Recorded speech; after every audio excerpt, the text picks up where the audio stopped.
Let me see if I can get through a long introduction before we get to Daniel chapter 1, so I can kind of bring you up to date so you can hear about what has happened.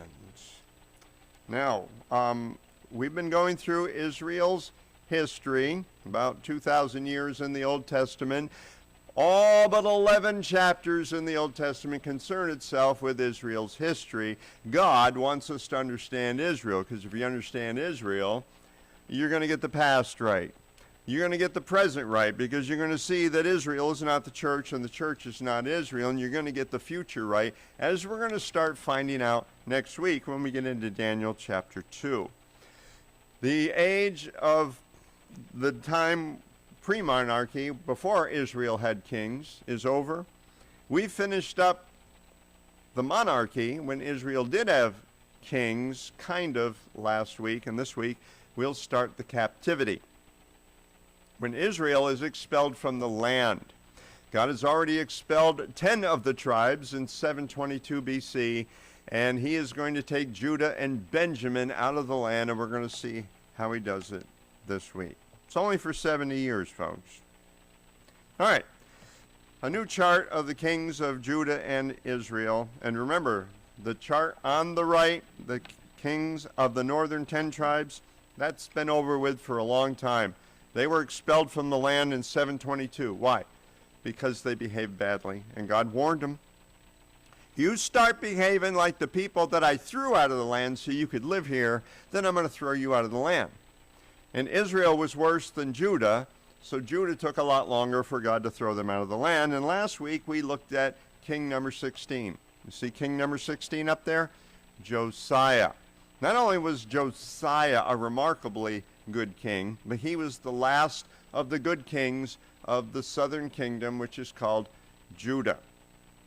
He was also the last of the kings who was ruling Judah as an independent empire. You see the 4 kings that follow him, kings 17 through 20, they are all vassal kings. Not vassaline kings, vassal kings. That means that they get their orders from another king.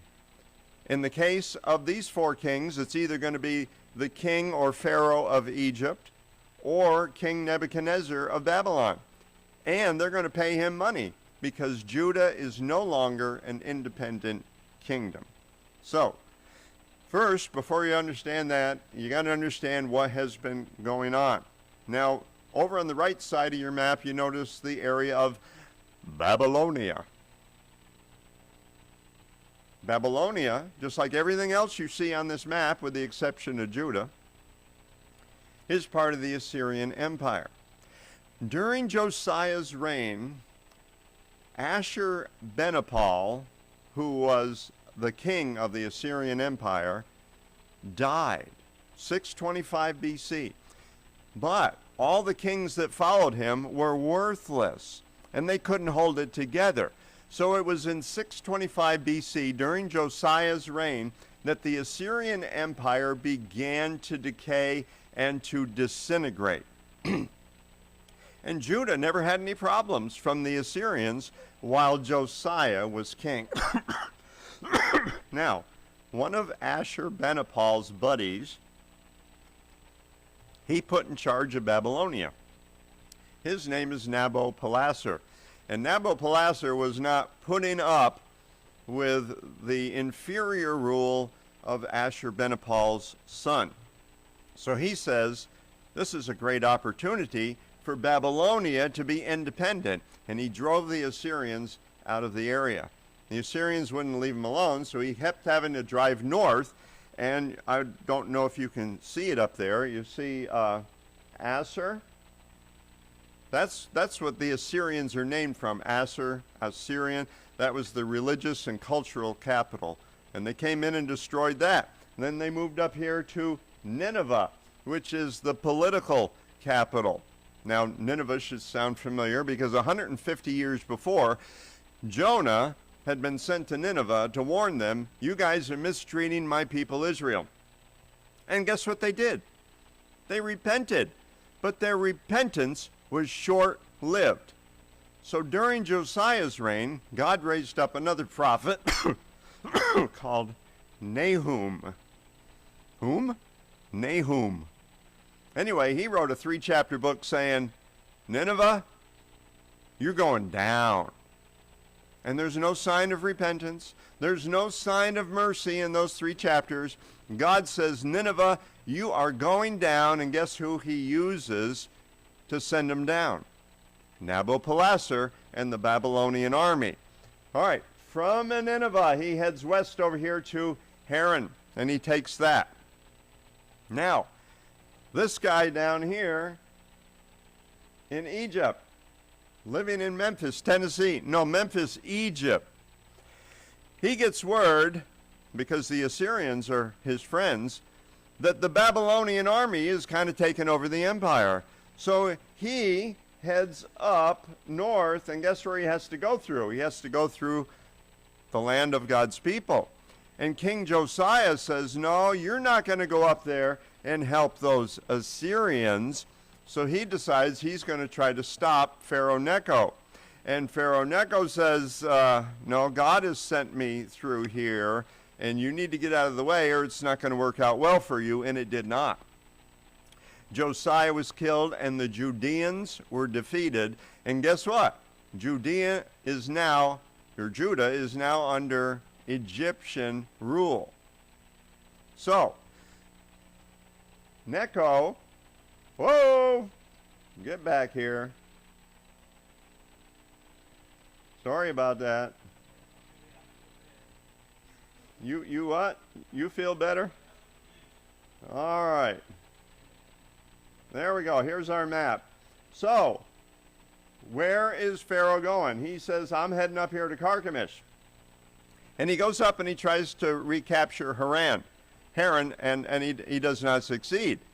But when the Babylonians come over to Carchemish, he kind of wins for a little bit, and then he comes back down south to solidify things in Judah. Nebuchadnezzar eventually defeats the Assyrians and the Egyptian army at Carchemish in a great battle.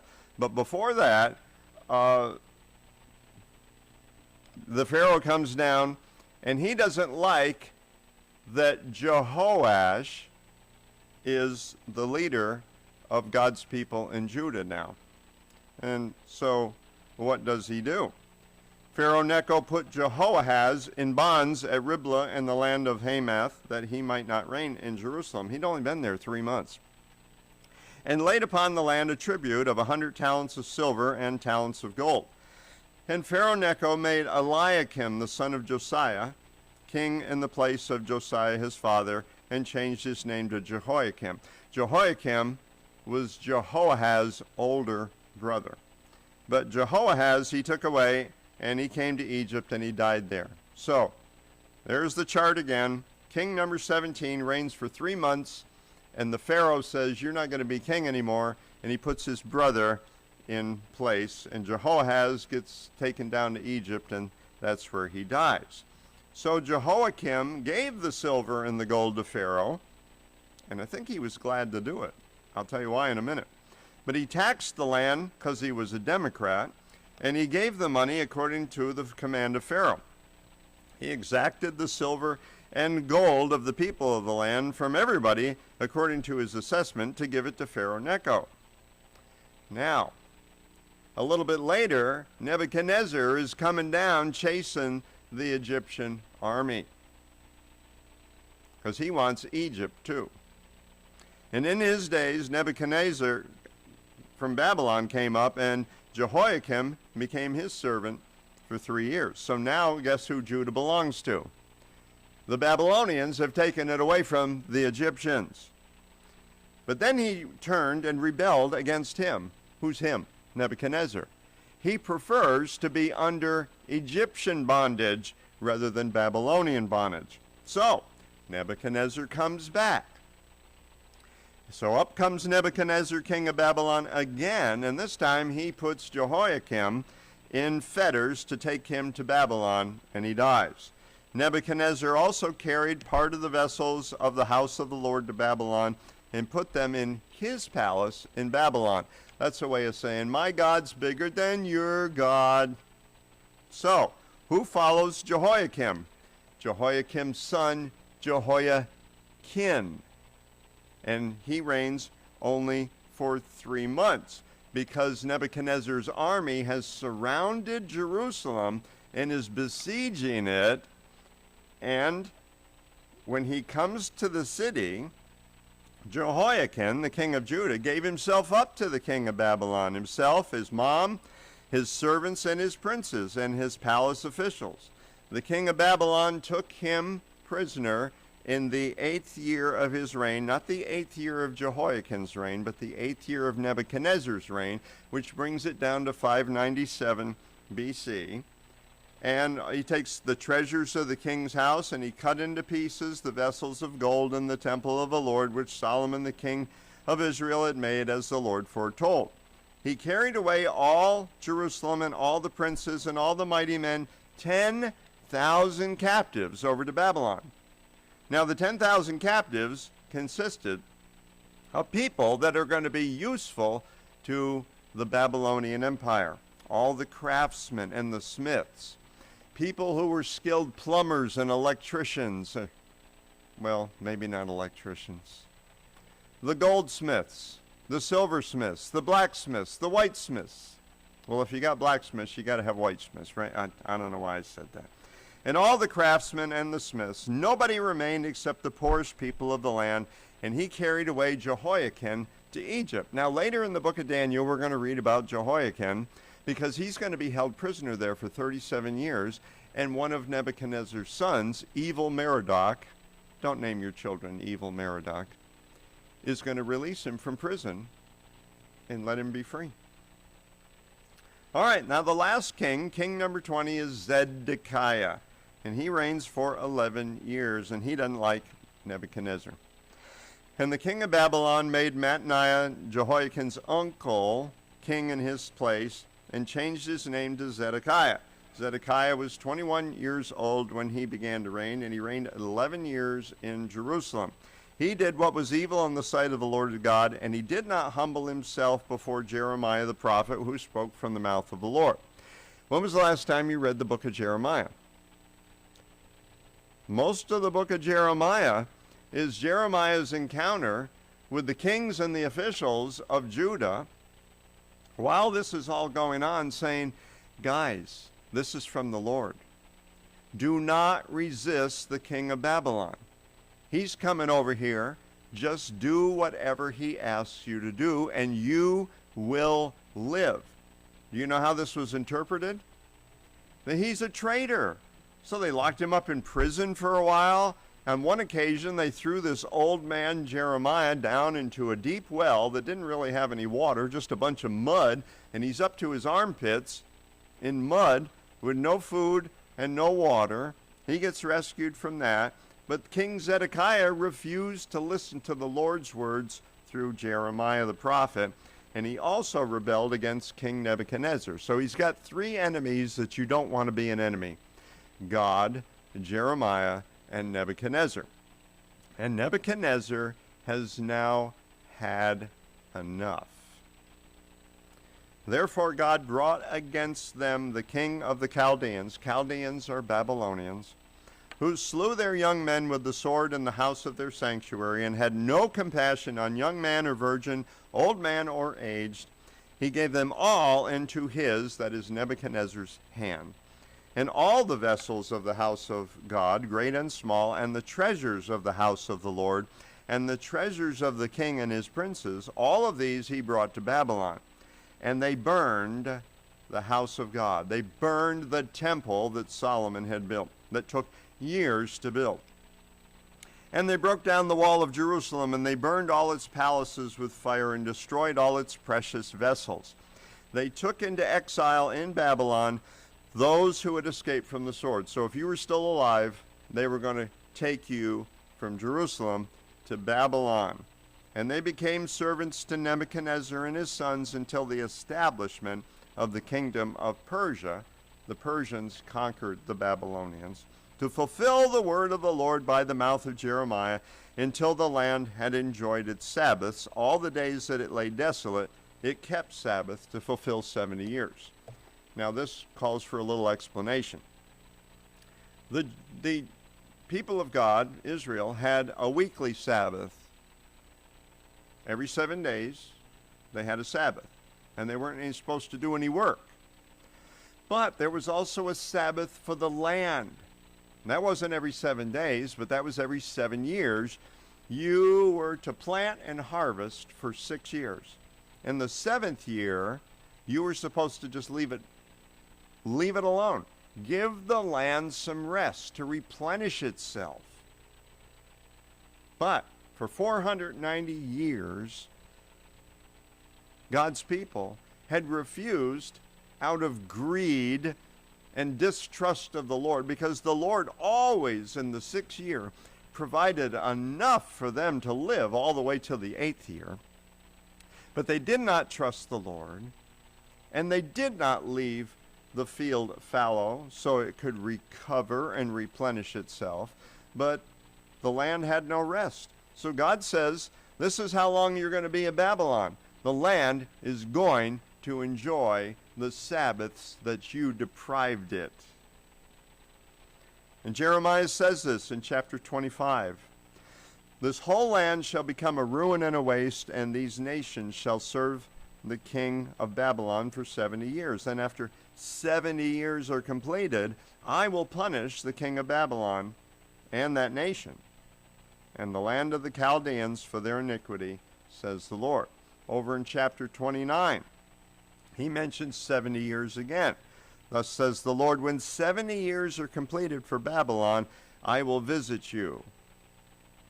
Now, God isn't showing up at their door saying, hey, can I borrow a pound of sugar, or let's have a cup of coffee together. When the Lord visits his people, it means he does something remarkable. Now remember what I've told you about prophecies in the Old Testament. Sometimes there is a near fulfillment and a far fulfillment that comes way in the future. This verse is no different. I will visit you and I will fulfill to you my promise. What promise? The promise that he gave Abraham, that he would give them all of the land from the brook in Egypt all the way to the Euphrates River. When God brought these captives back into the land, that never, ever happened. God has never fulfilled his promise. But he did bring them back to their place. So it does have a near fulfillment. At the end of the Babylonian rule, he did bring them back to their place, but he has not fulfilled his promise to Abraham to give them all that land. Because, and God explains, I'm going to do this even though you guys are being punished, disciplined right now because of your idolatry and unfaithfulness to me. I'm still going to do this because I know the plans that I have for you, says the Lord. Plans for welfare and not for evil, to give you a future and a hope. And when will that be fulfilled? Sometime in the future. That means all the people who heard these words from the mouth of Jeremiah did not experience that.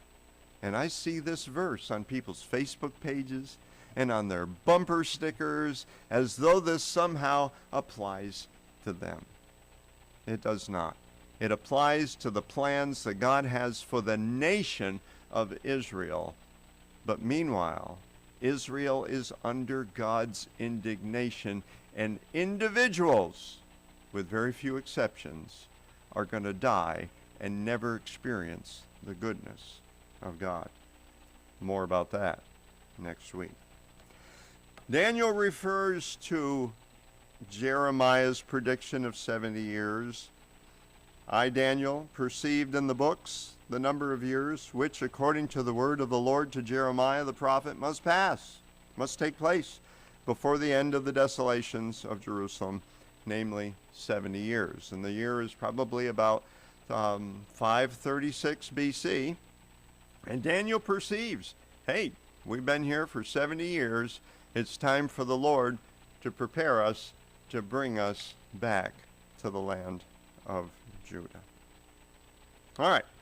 There are 3 deportations. There are more, but there are 3 deportations where God uses Nebuchadnezzar to take people out of the land of Judah to bring them over to Babylon. 3 that we need to be concerned with.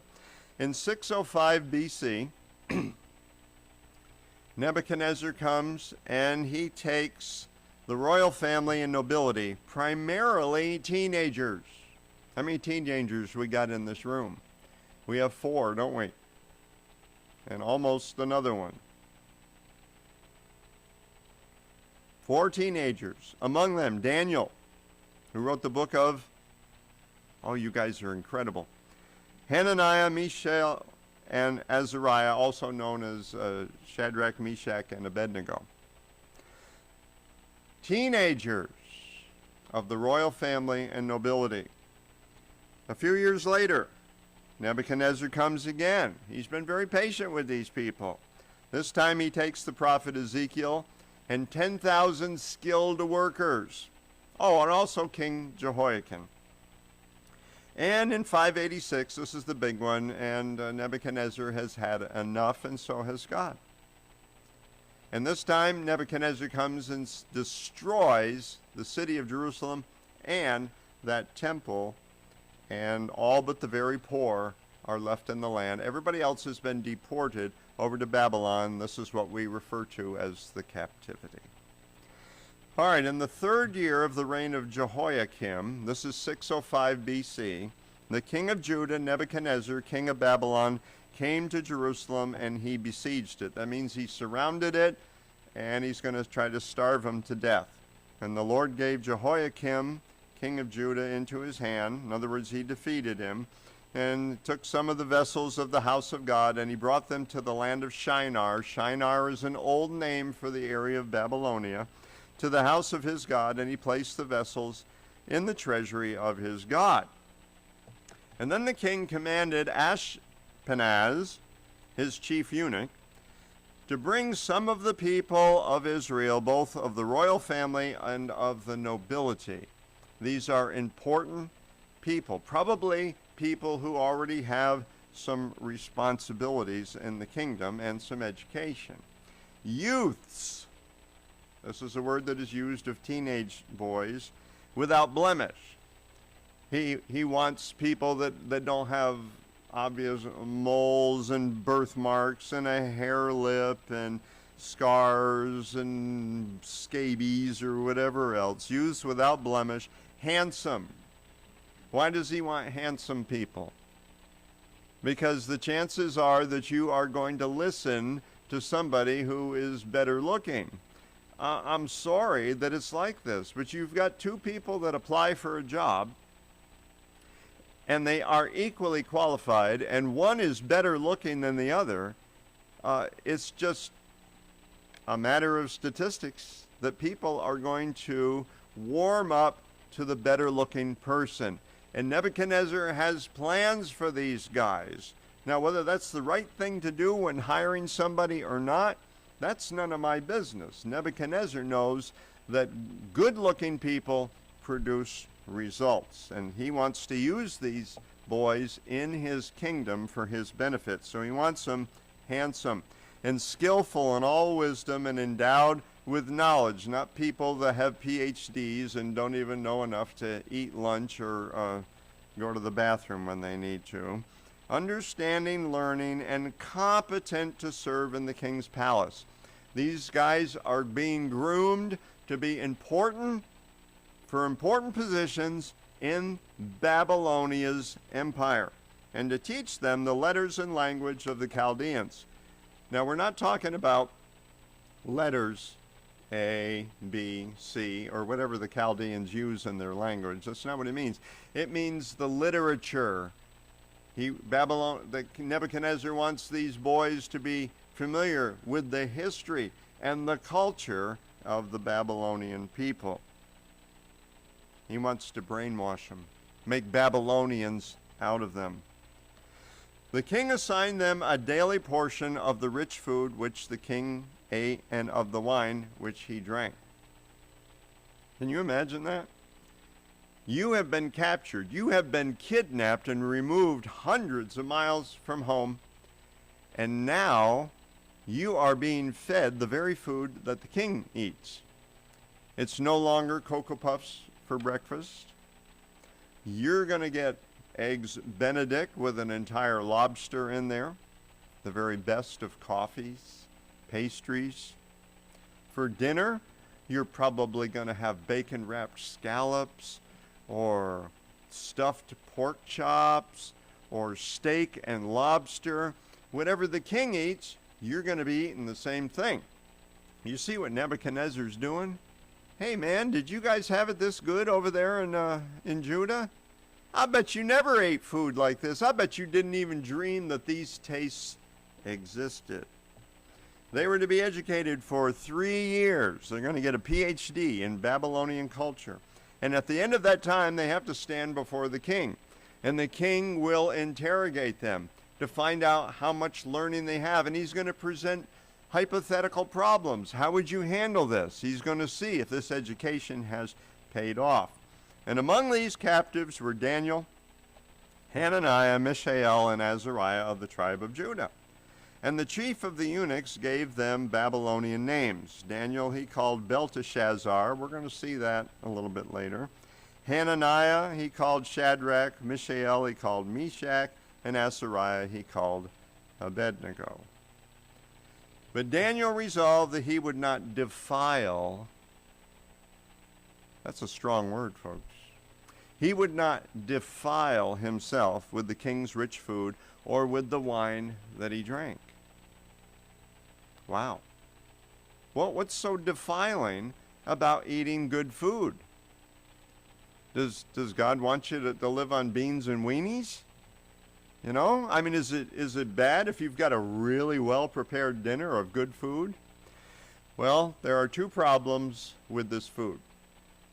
First of all, the Babylonians loved pork, and the Israelites were not allowed through the dietary laws to eat anything that came from the pig, and this must have been a real temptation when they smelled that bacon cooking in the morning. I know it would be for me. And the second thing is that, you know, when God demanded sacrifice, did he want you bringing a crippled or emaciated, starving, or sickly lamb? No. He wanted you to bring the very best of what you had, because the Lord is worthy of the first part of what he has blessed us with and the very best of us.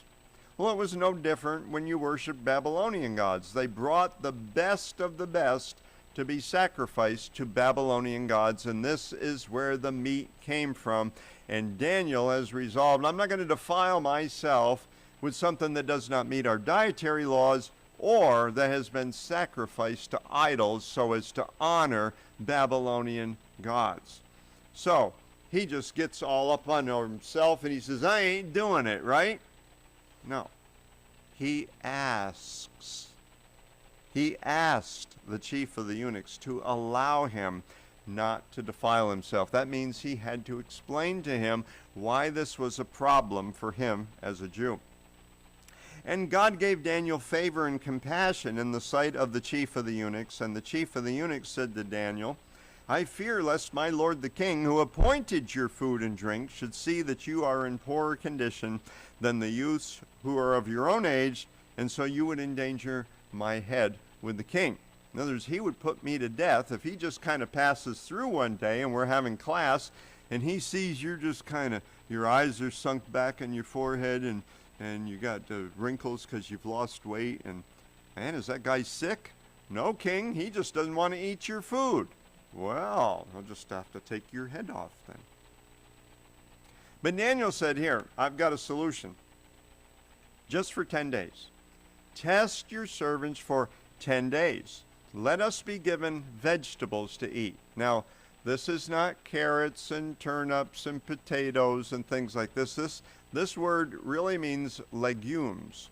You know what falls in that category? You know, snow peas and beans, and not nuts, but peanuts. Peanuts aren't really a nut, they're just a legume. In other words, give us the worst diet possible and just water to drink. Why does Daniel say this? Because he knows no matter what you eat, God is able to make you abound. Then let our appearance and the appearance of the other youths who eat the king's rich food be observed by you according to what you deal with your servants. Okay? So he listened to them in this matter and tested them for 10 days, and at the end of 10 days it was seen that they were better in appearance and fatter in flesh than all the youths who ate the king's rich food. And folks, let me say something at this point. I mean, you see it on TV all the time. It's absolutely real, but they always make fun of these people that are like this. These people, while they're pregnant, like in New York City, they will apply to certain preschools that will cost, hundreds of $1,000s a year, because if a kid gets into these preschools, they're going to get a great education and a great start and acceptance into better schools and finally into Ivy League universities afterward, because they've got to have a good education in order to succeed in life. Really? Is God not able to equip you for the work that he wants you to do, but that you've got to get into Briarwood and then Harvard and so on after that? How about if you can't afford insurance? Well, I'm going to have inferior medical care. Is God not able to sustain you with what he gives you or keeps from you? Well, my kid's got to play sports. I'm not going to be coming to church during football season, because, my kid could get a scholarship. Folks, look it up on Google. There are plenty of people that had never held a football before who walked on to college campuses and became stars of the team, or even NFL football players. God is able, with whatever he provides for us or keeps from us, to put us in the position that he wants us to be. Daniel and his friends did not need the best of food to look even better than the rest of the youths. This is our God. Now, as for these 4 teenagers, God gave them learning and skill in all letters and wisdom. In other words, they learned really well. And Daniel had understanding of all visions and dreams, just Daniel. And he probably didn't know it until the opportunity comes along in chapter 2. At the end of the time, when the king had commanded that they should be brought in, the chief of the eunuchs brought them before Nebuchadnezzar, probably one at a time, and the king spoke with them. Among them all, nobody was found like Daniel, Hananiah, Mishael, and Azariah. Therefore they stood before the king, as opposed to falling before the king. They were not disqualified. And in every matter of wisdom and understanding concerning which the king inquired of them, he found them 10 times better than, not the rest of the youths, but 10 times better than all the magicians and enchanters that were in his kingdom, who were the king's advisors. They weren't in training. They were already holding important places in the Babylonian Empire. All right, things that we need to keep in mind from Daniel chapter 1. And we're going to see God's sovereignty as a theme throughout the book of Daniel. God endeavors to control and to order the future just as he has the past. And God is sovereignly directing every single thing that happens, and every single thing that happens is part of God's plan, whether we like it or not, or whether we want to give God credit for that. The Bible is full of statements that give God that responsibility. And God is sovereignly directing your entire life. Whether something good happens to you or something bad happens to you, it is from the Lord. Now, God's people, Judah. The Lord gave Jehoiakim, king of Judah, into Nebuchadnezzar's hand. Who did that? The Lord. The Lord sovereignly directed the events of his people who lived in Judah. Not only that, but the king commanded Ashpenaz, his chief eunuch, to bring some of the people of Israel, both of the royal family and of nobility. Among these were Daniel, Hananiah, Mishael, and Azariah of the tribe of Judah. Do you think that was an accident? No. That's part of God's sovereign plan as well.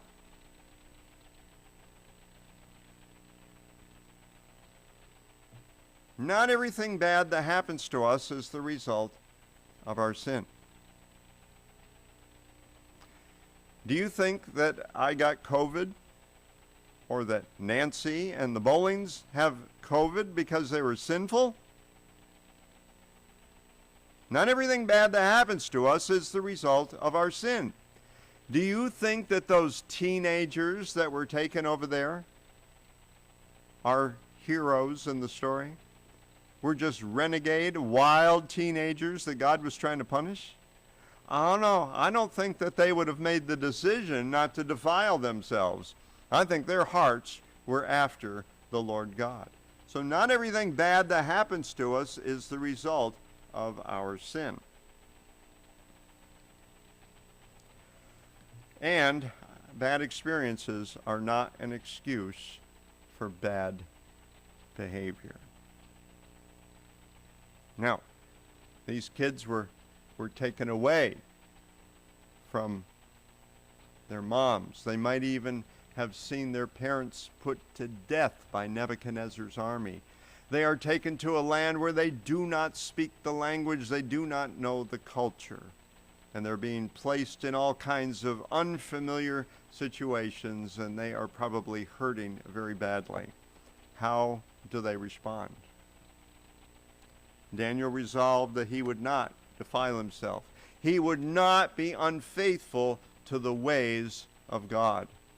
I have been dealing with a couple of women in the past few weeks who have been very, very sinful and justify, even through their apologies, they say, I'm really sorry, but, well, if you'd been through what I've been through, you might behave this way too. Or I'm on medication, or I'm depressed. Folks, bad experiences are never an excuse for bad behavior. I can remember a turning point in my life. My wife, who never said anything bad about me, first wife, just fooling. I overheard her say to a couple of friends one time, she said, you know, because they were talking about lack of sleep because they had infants at home.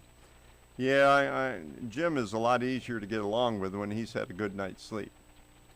Which means that I had been using my lack of sleep as an excuse for sinful behavior.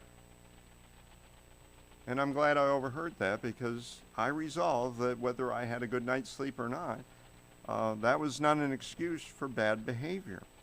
Bad experiences are never an excuse for bad behavior. Joseph was sold into slavery, removed from his family. And he gets down there in Egypt, and he's a slave of Potiphar. And he's probably just, you know, any little pleasure that I could enjoy. And along comes Potiphar's wife and says, hey, you know, I'll give you a little pleasure. But Joseph was determined not to defile himself and not to disgrace God. Jesus Christ hung on a cross, put there by people that he loved, who hated him, for whom he was dying. And for 6 hours on that cross being tortured and bleeding, did he ever once sin? No, he didn't. Why? Because bad experiences are not an excuse for bad behavior. Not everything good that happens to us is the result of something that we did right.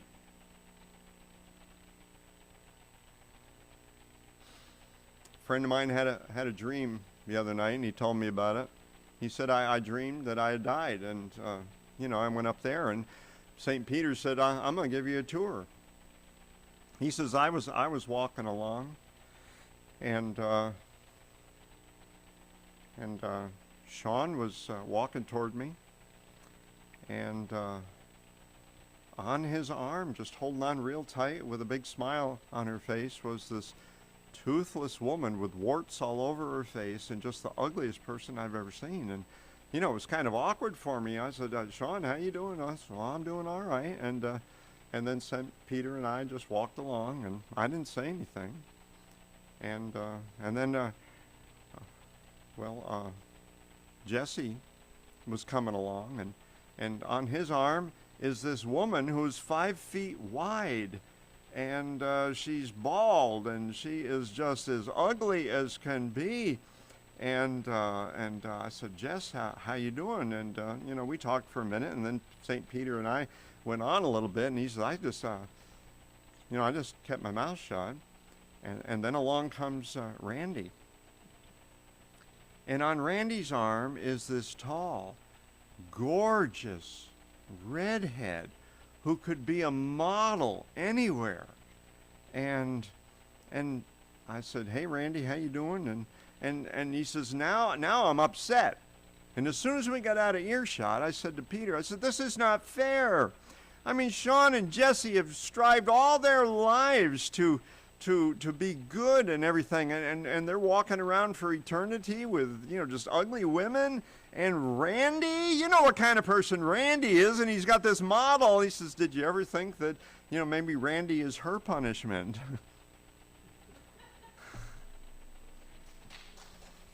All right. Not everything good that happens to us is the result of something we did right. Nebuchadnezzar just couldn't fail. He just wasn't defeated. Everywhere he went, God gave him victory. Was that because Nebuchadnezzar was good? No. Did it ever occur to you that sometimes we are somebody else's punishment? And God used Nebuchadnezzar and made him successful in order to punish his people, Judah. God is able to give us favor even in the eyes of our enemies. When a man's ways please the Lord, he makes even his enemies to be at peace with him. And God gave Daniel favor and compassion in the sight of the chief of the eunuchs. If I had said to my drill instructor, something, I really don't like this mess hall food, and I prefer not to defile myself with it. You know what he'd have done to me? Yeah, okay. When I was a sergeant, I was being groomed to be an appointment for the commanding general to inspect various offices about how they did their files and how they did their records and made sure that they were properly taking care of the men's pay in the right way. But while I was waiting for this appointment, I got placed in the headquarters of the 6th Marine Regiment as the files clerk. And knowing what I was doing, I made sure that the files were top-notch according to the 2nd Marine Division requirements.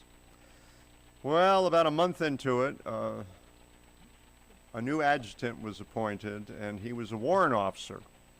And he had just reported from Okinawa in the 3rd Marine Division, and they did things differently over there, and he liked that way better. So he looked at my files, and he says, you're going to have to revise all these because this is the way I want them done. And I showed him the regulations. I said, sir, in the 2nd Marine Division, this is how we do it, and it is just the opposite. He goes, are you a warrant officer, Sergeant Perfetto? I said, no, sir. He says, then you're going to do things my way. And that wasn't bad enough. He was just mean. And he wasn't mean just to me, he was mean to everybody. And I really dreaded coming to work every day. And the inspectors came along. Now remember, I am supposed to be one of these inspectors in just a few months. And the inspectors came along and inspected my files. And they flunked me. That was very humiliating. Anyway, within the next week or two, I was out of there and working for the commanding general. And within 5 or 6 months, I had to do the reinspection, and I had to flunk this guy again. And now he's madder than a hornet at me. Long story short, every time you change commands, after you get to be a certain rank, you have to get a fitness report. It's an evaluation, a very, very detailed evaluation of the work that you did, how you presented yourself, your appearance, whether you pass the physical fitness test. It's really very elaborate. And without these, or if you get bad ones, you're not going to get promoted. And if you're missing any, you're not going to get promoted. So I left, and this warrant officer did not give me a fitness report. And I thought, well, I'm just going to have to get out of the Marine Corps as a sergeant. I'm never going to get promoted. So about a year later, he calls me up on the phone. He finds out where I am, and he says, I've got a fitness report for you. And I'm thinking, oh, no. No. He says, I want you to come over here. I'm going to go over it with you. Oh, no. No. No, please. And I go over and stand at attention in front of his desk, and he's a different person. And he says, sit down, Sergeant Perfetto. He goes, I had just come from the 3rd Marine Division. I didn't want to be here. He says, I was full of myself. My wife and I were both both had hiatal hernias, and we were suffering terribly. And not only that, she was going through the change. And my life was absolutely miserable, and I took it out on you and everybody else. And then he went over that fitness report. And I said, did you make that fitness report for Jesus Christ or for me? And that single-handedly got me promoted to staff sergeant, because when a man's ways please the Lord, he makes even his enemies to be at peace. So don't get all charged up at people that mistreat you, because God can handle that as well. God rewards faithfulness with useful service. Daniel continued to the 1st year of King Cyrus. That means he held important positions in the Babylonian Empire until the Persians took over. How many years later? 70 years later. There is even the possibility, we'll discuss in chapter 4 of Daniel, that while Nebuchadnezzar is outside the palace eating grass with the cows for 7 years, that Daniel may have actually been in charge of everything. God rewards faithfulness with useful service. I know that probably doesn't even appeal to some of you. And he equips us for the service that he assigns us. God gave these boys extra intelligence and skill and all the literature and wisdom of the Babylonians, and he gave Daniel the understanding of dreams and visions. Now, folks, when bad things happen to us and we are put in circumstances that do not appeal to us, do you gripe? Are you disgruntled? Do you play the victim and woe is me, I want things to be different? Or do you look at it as an opportunity to serve the Lord? What did Daniel do? And he ended up serving the Lord in a high capacity position for 70 years among his enemies.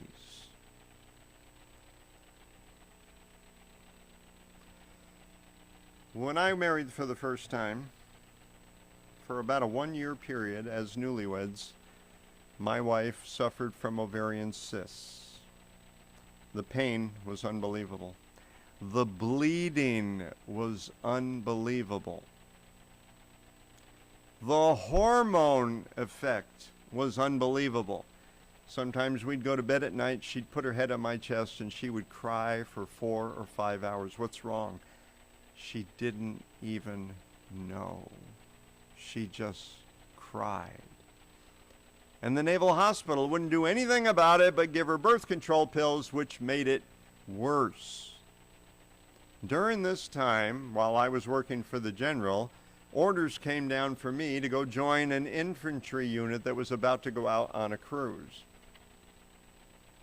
And my immediate supervisor went to talk to the general and got me out of it. Well, about 3 or 4 months later, orders came down again to join another infantry unit that was going to be going out on a cruise. And I got to thinking, I don't want to do that. But I think God is trying to tell me something. And this may be an opportunity to serve the Lord and be a witness for him. And so I left my wife in ill health, and the Lord took care of that while I was gone. And when I taught Bible studies on the ship, a great number of people came to know the Lord, and at least one of them was delivered out of the homosexual lifestyle. Folks, did Daniel and Meshach, Shadrach, and Abednego gripe and say, woe is me, let's try to escape, oh, what we've been through? Or did they look at this as an opportunity to serve the Lord and the Lord's people? Folks, serve the Lord with gladness. That's why he saved us.